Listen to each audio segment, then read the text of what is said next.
Sejak itu, nama gerombolan setan merah semakin ditakuti orang di seluruh pelosok utara Pulau Andalas. Jangankan berhadapan, mendengar namanya pun orang sudah tercekat dan ngeri. Pada suatu malam yang gelap gulita, tiada berbulan dan tiada berbintang, di puncak sebuah bukit kelihatanlah sesosok bayangan hitam berlari sangat cepatnya. Demikian cepatnya hingga beberapa detik kemudian bayangan itu sudah lenyap dari puncak bukit dan kini kelihatan dengan sepatnya lari menuruni lereng bukit sebelah tenggara menuju ke sebuah lembah berbatu-batu. Di pertengahan lembah, di atas sebuah batu besar, bayangan ini berhenti dan memandang berkeliling. Pandangannya tertuju pada rimba belantara hitam pekat ditelan kegelapan yang terletak di ujung lembah. Ketika dia berniat hendak menggerakkan kedua kakinya melanjutkan perjalanan menuju ke rimba belantara itu, mendadak telinganya menangkap suara kaki manusia yang tengah berlari di kejauhan. Menurut taksirannya lebih dari 3 orang. Dengan cepat orang ini menyelinap ke balik batu besar dan bersembunyi. Hampir setengah peminuman teh kemudian, dari arah timur kelihatan 5 titik hitam yang lari dengan cepat memasuki lembah. Ternyata 5 titik hitam ini adalah 5 sosok tubuh manusia yang berpakaian merah, berikat kepala merah, berambut gondrong merah, bahkan wajah mereka pun dicat dengan warna merah. Dan kelimanya bukan lain daripada gerombolan setan merah yang saat ini tengah kembali ke sarangnya ke dalam rimba belantara. 2 orang di antara mereka membawa sebuah buntalan. Di pertengahan lembah, tak berapa jauh dari batu besar di mana orang tadi bersembunyi, salah seorang dari kelimanya, yaitu setan cambuk, hentikan lari dan memandang berkeliling. "Ada apa?" tanya setan rencong. Dia dan kawan-kawannya memandang pula berkeliling. Sebagai pemimpin, setan cambuk adalah paling tinggi ilmunya. Dia menjawab, "Aku mendapat firasat. Ada seseorang yang tengah mengintai gerak-gerik kita saat ini." "Ah, itu hanya perasaanmu saja, setan cambuk," kata setan gada sambil usut-usut dagunya. "Siapa manusia yang berani berada di tempat ini? Bangsa iblis jadi-jadian pun tak punya nyali berada di sekitar daerah kita ini." Setan cambuk masih kurang enak perasaannya. Dia memandang lagi berkeliling sampai sepasang matanya membentur batu besar yang terletak 3 tombak jauhnya. Tangan kanannya bergerak mengeluarkan senjatanya, yaitu sebuah cambuk berwarna merah. Sekali tangan itu menggerakkan hulu cambuk, maka terdengarlah suara menggelegar dan bihur. Batu besar di tengah lembah hancur lebur berkeping-keping. "Nah, kau lihat sendiri, setan cambuk," kata setan gada. "Jika ada manusia yang bersembunyi dan mengintai kita di balik batu itu, tentu sudah mencelat hancur lebur tubuhnya. Ayo kita lanjutkan perjalanan." Gerombolan setan merah itu lenyap di dalam rimba belantara. Sesosok tubuh yang bertiarap hampir sama rata di dekat batu besar yang tadi dihancurkan oleh setan merah. Setan cambuk dengan cepat bangkit. Meskipun batu di mana dia bersembunyi itu dihancur leburkan oleh cambuk, namun keadaan malam yang gelap gulita ditambah dengan rumput-rumput liar yang tinggi masih sanggup menyembunyikannya hingga tidak terlihat oleh setan cambuk dan kawan-kawannya. Kurang ajar, maki orang ini. Sebentar lagi kalian akan merasakan hadiahku, setan merah. Habis berkata begitu, orang ini segera berkelebat ke arah lenyapnya gerombolan setan merah.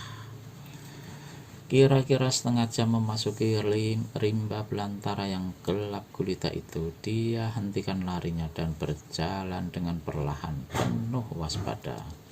Sepasang matanya demikian tajamnya hingga meski di sekitarnya berada dalam kepekatan gelap gulita, tapi dia masih sanggup melihat jelas sejarak 5 tombak berkeliling.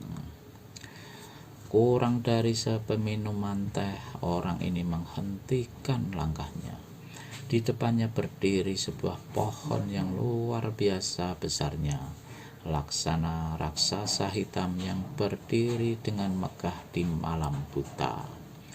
Ketika mendongak ke atas, tertahan oleh cabang-cabang pohon yang besar-besar, kelihatanlah sebuah pondok di atas pohon itu. Mulai dari lantai dinding sampai ke atap pondok ini terbuat dari rotan yang sebesar-besar pergelangan kaki berwarna kuning mengkilap. Rotan-rotan itu dibuat demikian licinnya hingga jangankan manusia biasa, seekor semut pun pasti akan terpleset dan jatuh bila menginjaknya. Pintu pondok di atas pohon besar itu kelihatan tertutup, namun dari celah-celah dinding, atap dan lantai kelihatan menyeruak sinar lampu. Setelah meneliti suasana sekitarnya, orang yang berada di bawah pohon lalu melompat ke atas pohon, dan sesaat kemudian tanpa mengeluarkan sedikit suara pun, tahu-tahu dia telah berada di atap pondok rotan.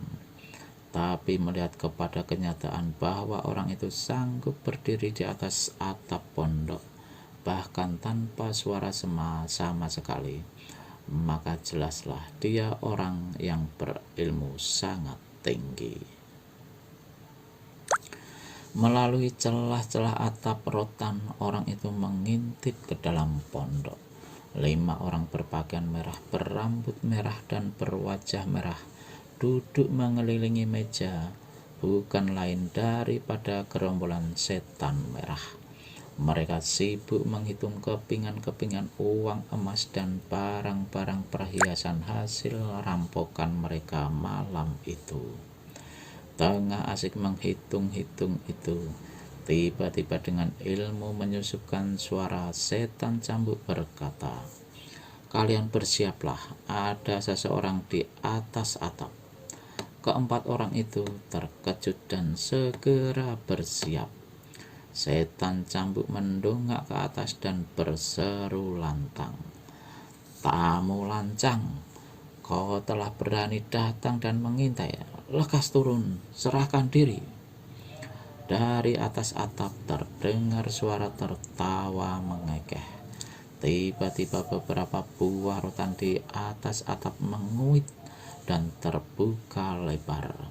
Sesosok tubuh berpakaian gelap melompat turun. Serentak dengan itu, setan cambuk kiblatkan senjatanya ke arah si pendatang. Setan pisau tak ketinggalan. Sekali tangannya bergerak, maka 5 buah pisau melesat terbang. 5 buah pisau menancap di pakaian orang yang turun.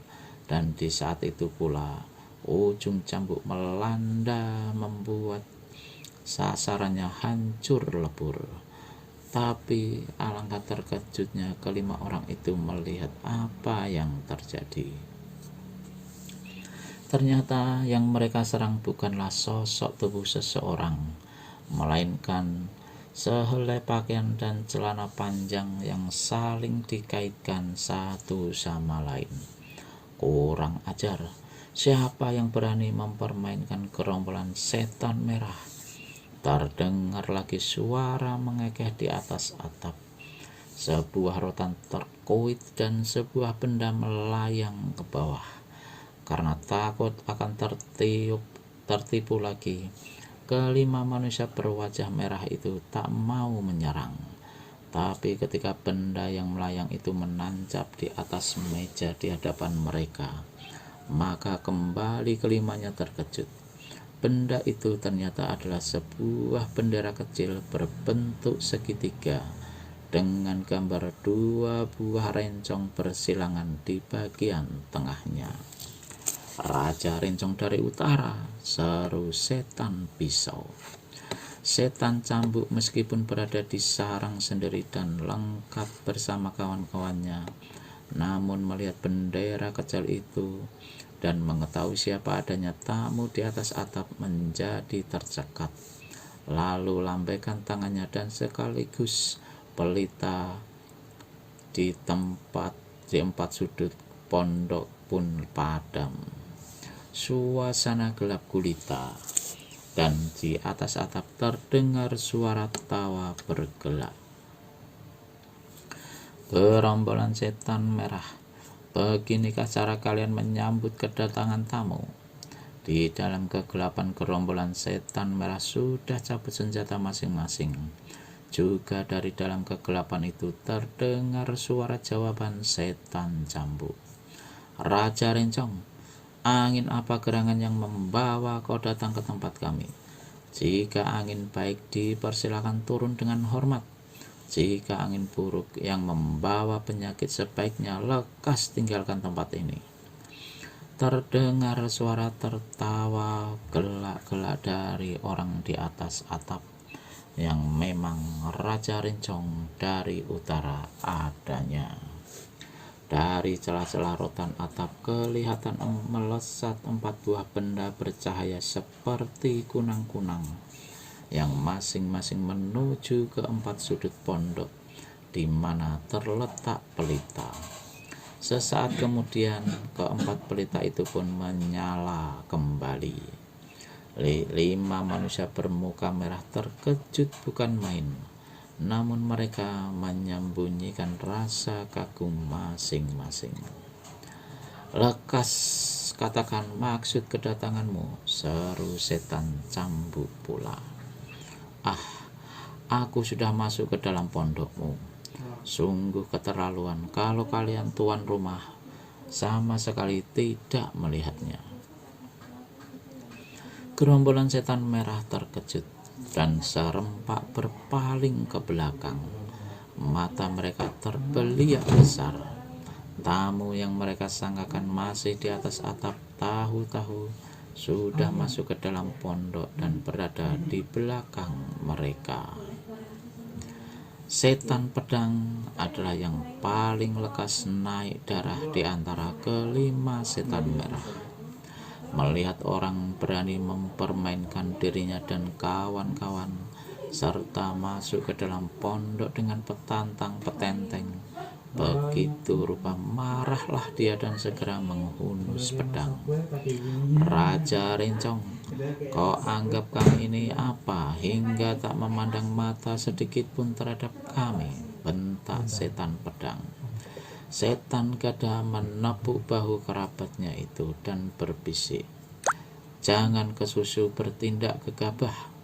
Bangsat ini sangat lihai."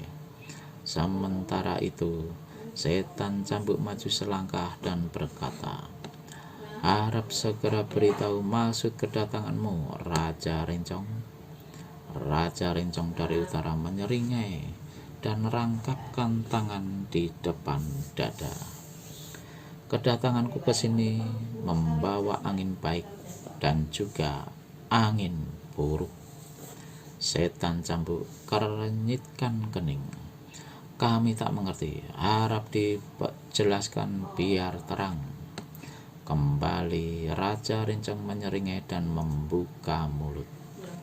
"Pertama, jika kalian berlima bersedia tunduk padaku dan masuk ke dalam partai Topan Utara yang bakal ku resmikan pada tanggal 1 bulan lagi, maka aku datang ke sini membawa angin baik.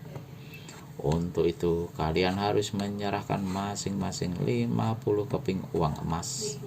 Dan pada hari peresmian berdirinya Partai Topan Utara, kalian harus datang ke Bukit Toba. Kelima setan merah saling berpandangan, dan kalau kami menolak, menyeletuk setan rencong. Berarti kalian sengaja menghendaki angin buruk, jawab Raja Rencong dari utara. Dan kalian terpaksa kumusnahkan dari bumi ini. Kesunyian menyelinap beberapa saat lamanya. Bagaimana? Angin yang mana yang kalian pilih? Terdengar Raja Rencong bertanya. Setan cambuk rangkapkan tangan di depan dada dan menjawab, soal mendirikan partai adalah urusanmu. Mengapa kami yang tak ada pangkut paut sangkut pautnya hendak dilibatkan? Kau tak layak bertanya, bentak Raja Rencong dari utara. Kalau begitu kau juga tidak layak memaksa, balas membentak setan pedang penuh berangasan. Raja Rencong memandang lekat-lekat pada setan pedang, lalu tertawa sedingin salju di puncak gunung. Memang maksudku mendirikan Partai Topan Utara itu banyak mendapat tantangan, tapi semua yang menantang telah tinggal nama belaka. Agaknya hari ini aku berhadapan pula dengan manusia-manusia keras kepala yang ingin tinggalkan nama percuma di muka bumi ini. Jangan mimpi di siang bolong, tukas setan pedang. Kami bukan bangsa kecoa yang bisa dipaksa. Kami bukan bangsa kroco yang bisa diperbudak oleh siapapun, sekalipun Raja Rencong dari akhirat. Meski hatinya sepanas bara dan mukanya kelam memerah, namun Raja Rencong dari utara masih saja tertawa seenaknya. Setan cambuk, kau sebagai pemimpin dari gerombolan setan merah, harap segera beri jawaban. Mau masuk partaiku atau musnah? Raja Rencong, menyahuti setan cambuk. Di dunia ini masing-masing manusia berhak untuk menempuh jalannya sendiri-sendiri. Mau malang, mau melintang, itu adalah urusan dan kepentingannya sendiri. Maksudmu untuk mendirikan Partai Topan Utara itu tentu saja baik, tapi untuk masuk ke dalamnya harap kau suka memberikan kelonggaran barang 1-2 minggu agar kami pertimbangkan dan pikirkan. Aku datang malam ini dan harus dapat jawaban malam ini juga, kata Raja Rencong tegas. Mendidihlah amarah setan cambuk. Barangkali kau sudah jemu hidup Raja Rencong. Kurasa demikian, menimpali setan pedang. Dari Raja Rencong di atas dunia, dia hendak minta jadi Raja Neraka di alam akhirat. Raja Rencong dari utara menyeringai. Dia memandang tak berkesip pada setan cambuk dan berkata, sekali lagi aku minta jawabanmu yang tegas. Jika menolak, kalian tak akan melihat matahari besok hari. Setan cambuk buka kedua tangannya yang sejak tadi dirangkapkan di depan dada dengan tertawa getir. Dia berkata, meski namamu ditakuti di mana-mana, tapi nama setan merah telah lebih dulu tersohor di 8 penjuru angin. Adalah tidak sepantasnya kalau setan merah mesti patuh pada Raja Rencong. Jawabanmu sudah cukup jelas. betul-betul kau dan kamrat-kamratmu sudah jemu hidup. Kami berlima, kau seorang diri. Sekalipun kau punya 5 kepala, 10 tangan dan kaki, mana mungkin bisa menang, ejek setan gada. Sebaliknya, sekalipun kalian 2 kali lebih banyak dari ini, jangan harap akan lolos dari lubang jarum kematian. Bangsa terendah, minggatlah ke neraka, bentak setan pedang. Tak terlihat kapan dia mencabut pedangnya, dan tahu-tahu senjata itu sudah berkiblat di depan hidung Raja Rencong dari utara. Keparat damprat Raja Rencong. Sesaat sebelum pedang menyambar ke mukanya, 5 jari tangannya menjentik, 5 sinar merah kekuningan menderu, dan tubuh setan pedang mencelat ke dinding pondok dalam keadaan hangus, roboh ke lantai tanpa bisa berkutik lagi. Bau daging terpanggang memenuhi pondok itu. Kejut setan cambuk dan 3 setan merah lainnya bukan alang kepalang. Setan pedang jago nomor 2 sesudah setan cambuk. Bagaimana dia bisa dibikin konyol dalam satu gebrakan begitu saja? Setan cambuk tak menunggu lebih lama. Begitu juga 3 kawannya, serentak mereka cabut senjata masing-masing dan menerjang ke depan. Pertempuran hebat segera berkecamuk. Bertempur dalam jarak dekat begitu rupa menyukarkan bagi setan cambuk untuk mempergunakan senjatanya. Setelah melipat 3 lebih dulu cambuknya, baru dia menerjang membantu kawan-kawannya. 3 jurus berlalu dengan cepat.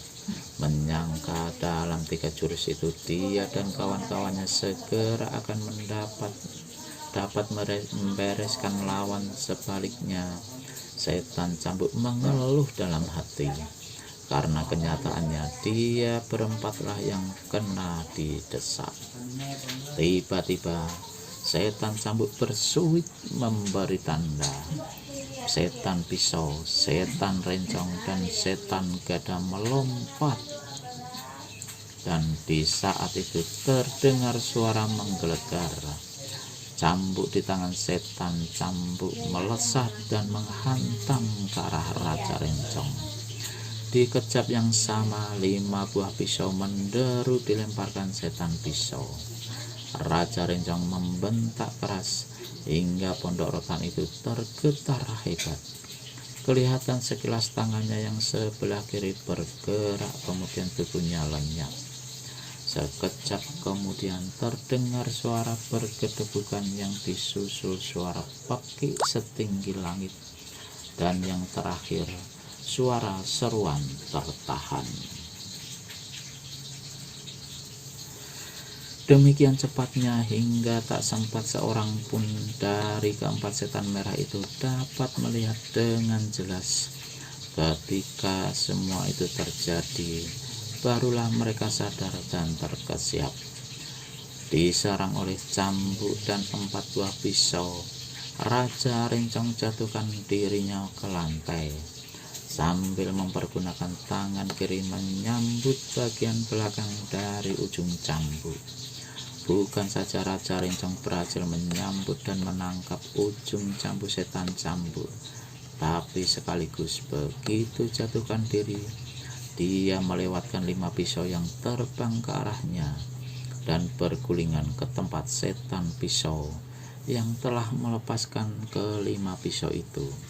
Saking cepatnya gerakan itu, setan pisau sendiri tak tahu kalau dirinya diserang. Dan tiba-tiba saja satu jotosan yang ratusan kati beratnya telah melanda dadanya.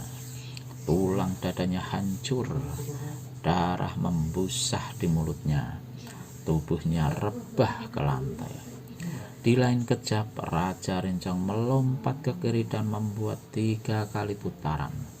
Maka tahu-tahu setan cambuk merasakan sekujur tubuhnya telah terikat oleh cambuknya sendiri.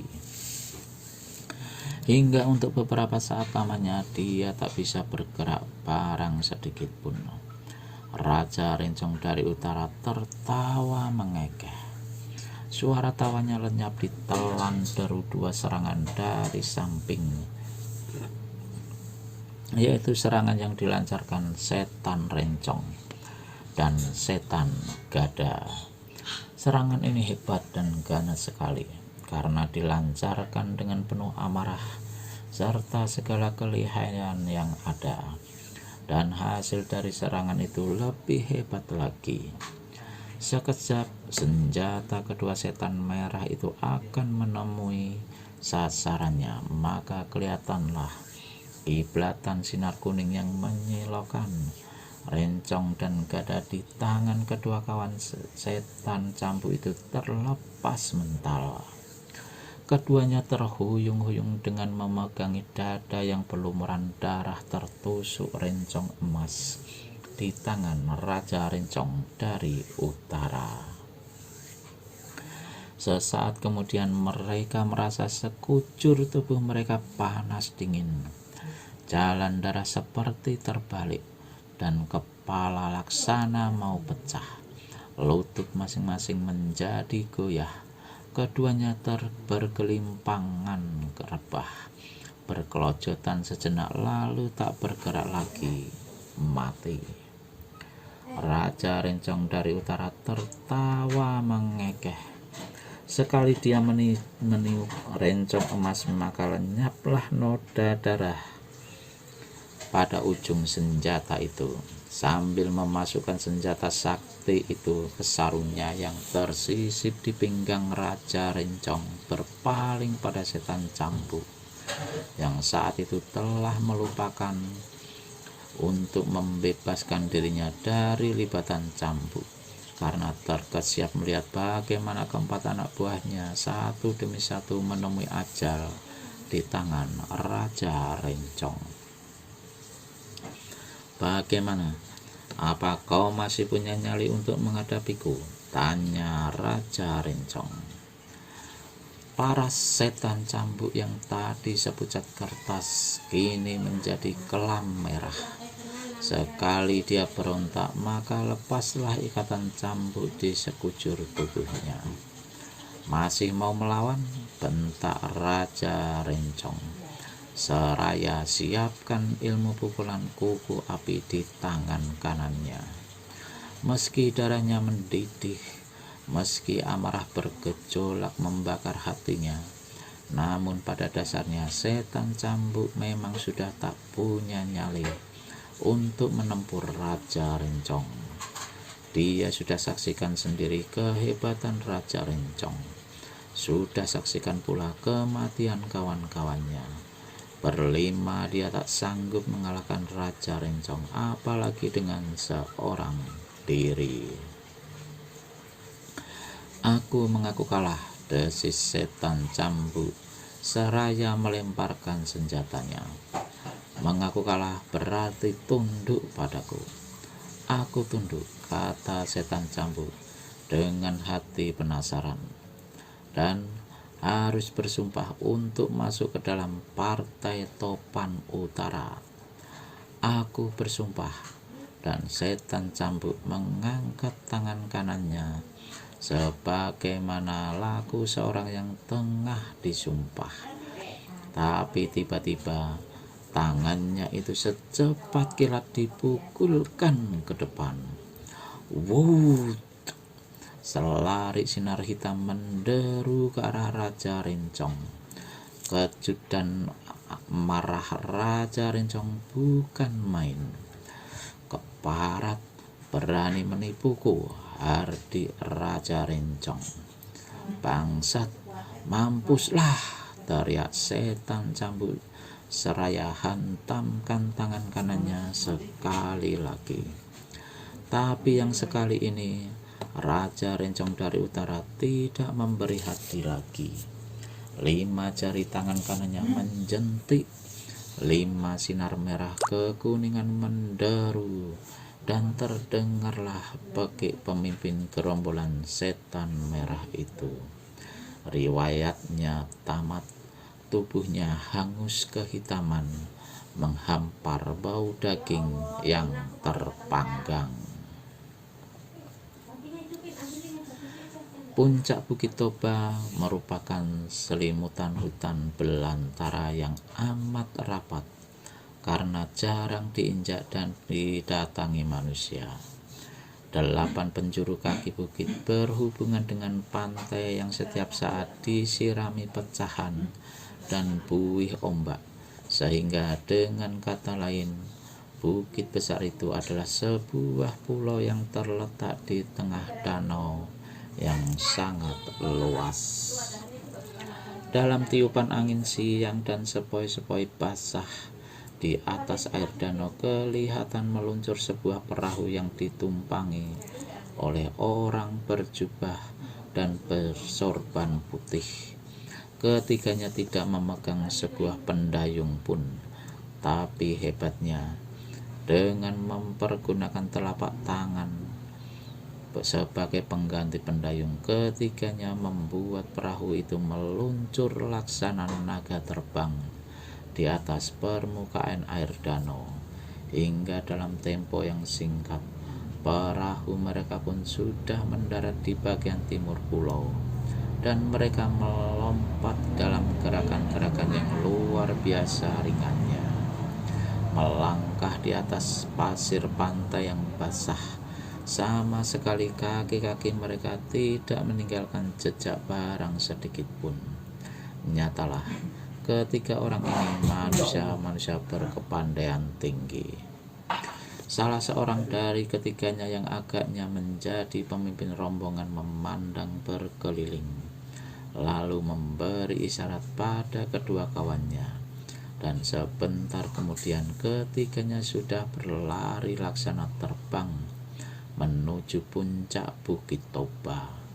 Semakin jauh ke atas bukit, semakin susah perjalanan karena sangat rapatnya pohon-pohon dan semak belukar.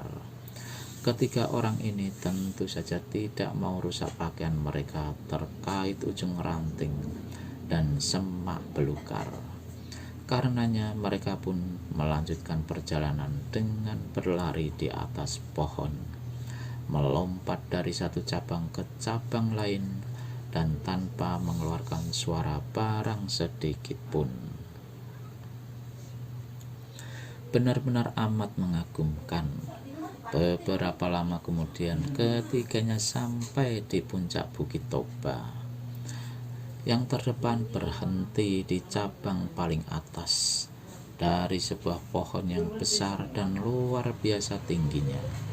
Kawan-kawannya kemudian berdiri di sisi kiri kanan dan mereka sama memandang ke depan. Di depan sana, dikelilingi oleh pohon-pohon besar tinggi, terdapat sebuah bangunan berbentuk istana. Tapi bangunan ini sudah sangat tua sekali dan tidak mendapat rawatan sebagaimana mestinya, hingga keadaannya amat menyeramkan. Seluruh bangunan diselimuti debu tebal. Hampir di setiap sudut kelihatan jaring laba-laba. Bahkan juga tampak sarang-sarang burung dan kelelawar. Atap bagian depan miring ke kiri. Di atas genting tumbuh pohon-pohon kecil lumut menyelimuti di mana-mana. Inikah tempatnya? Tanya salah seorang laki-laki tua di atas pohon. Kelihatannya seperti tak pernah didatangi manusia. Mungkin kau salah. Laki-laki yang berdiri di tengah memandang berkeliling, lalu menjawab, kemanapun mata ditujukan hanya itu satu-satunya bangunan yang kelihatan di puncak bukit ini. Tapi sungguh tak. Diam, ada orang datang, kata orang tua yang di tengah. Sesaat kemudian baru dua orang tua lainnya mendengar suara bergemerisik. Ini sudah cukup menjadi pertanda bagaimanapun tingginya ilmu kedua orang yang belakangan ini, tapi masih berada di bawah orang tua yang pertama. Ketiganya cepat memandang berkeliling. Baru saja memutar leher, tiba-tiba mengumandang suara bentakan yang sangat keras. 3 tua renta di atas pohon.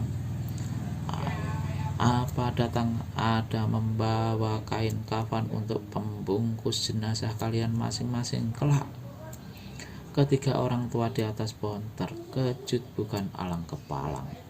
Terkejut bukan karena keras lantangnya suara bentakan itu yang hingga saat itu masih mengumandang ke seluruh pelosok bukit. Juga bukan karena bentakan yang demikian menganggap rendah bahwa mereka akan menemui ajal. Yang mengejutkan mereka karena suara bentakan itu jelas sekali adalah suara perempuan. Dan belum habis keterkejutan ketiganya, suara bentakan itu mengumandang kembali lebih keras, dan kali ini bernada memerintah. Manusia-manusia berjubah putih, lekas turun. Pertama sekali suara bentakan itu terdengar datangnya dari arah barat, di antara pohon-pohon besar yang rapat. Yang kedua kali tadi bentakan itu datangnya dari arah bangunan tua. Maka ketiga orang tua berjubah putih itu pun tanpa melupakan kewaspadaan segera melompat turun ke pelataran batu yang terdapat di depan bangunan. Namun tiada terkirakan kejut dan keperanjatan mereka. Orang yang tadi membentak bukan muncul dari dalam bangunan tua, melainkan dari balik pohon besar di atas mana mereka tadi berdiri. Nyatalah betapa hebat dan lihainya ilmu memindahkan suara orang itu. Dan yang lebih membuat ketiga orang tua bersorban itu lebih kagum, orang yang muncul itu adalah seorang perempuan berpakaian ungu, rambutnya panjang hitam tergerai sampai ke punggung. Parasnya ditutupi dengan selai kerudung yang juga berwarna ungu. Mendengar kepada suaranya yang tajam menyorot, perempuan ini pastilah bersifat keras dan galak. Ketiga orang tua tak dapat menduga berapa kira-kira usia perempuan berkerudung ini. Dan dalam berdiri terpisah sejauh beberapa tombak itu, ketiganya dapat mencium bau harum yang keluar dari tubuh dan pakaian perempuan berkerudung. Dengan siapa kami berhadapan? Tanya orang tua yang bertindak sebagai pemimpin rombongan. Dari balik kerudung ungu terdengar suara mendengus.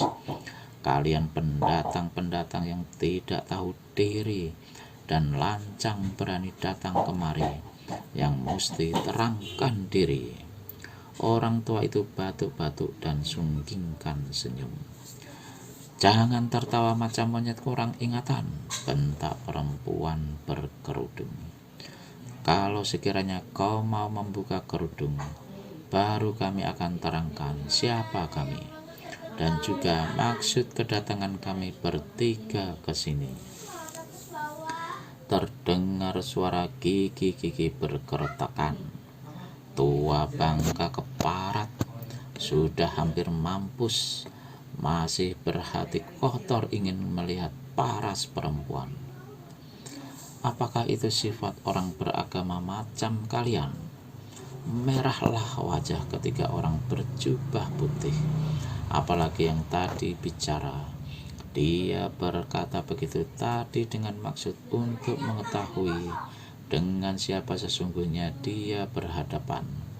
Tapi si kerudung ungu salah sangka dan mendampratnya.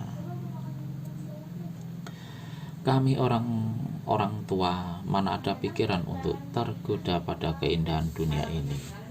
Justru kedatangan kami ke sini adalah untuk menyelamatkan dunia ini dari segala macam kekotoran. Perempuan berkerudung tertawa.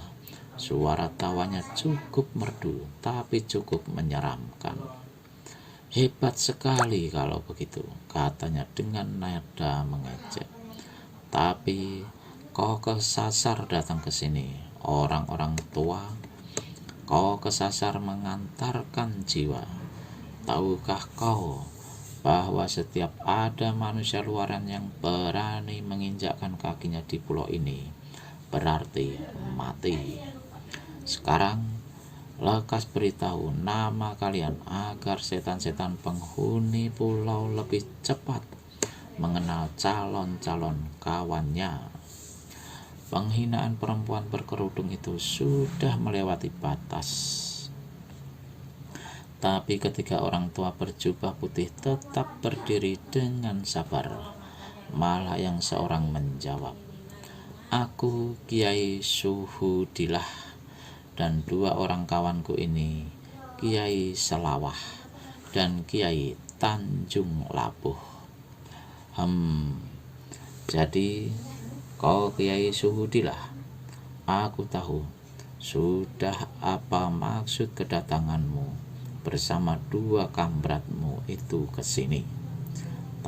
Pasti untuk membalas dendam, karena ayahku telah menghancurkan pesantrenmu beberapa waktu yang lampau.